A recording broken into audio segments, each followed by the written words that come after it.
Well, assim que o carnaval passa, trabalham preliminar para a renovação e construção de nosso hospital lo inicial. A companhia está vindo a Aruba para assinar por cinta mesa com o hospital mês e com o governo para delinear com o trabalho no start.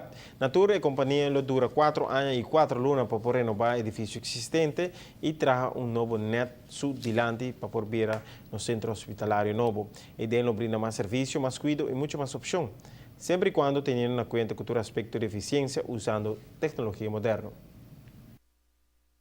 Dia 7 de março, a companhia que ganha o destaque para a renovação e a parte nova do hospital também em Aruba, onde também acaba de fazer um exercício com a HASI, no qual toca o bau do hospital e entre dia 10 e 4 de março, a última negociação entre Soja Infrateam e a companhia lo toma lugar e me supone se vai hobby bom na rond de dia 17 de março nós lo por firma e contrato.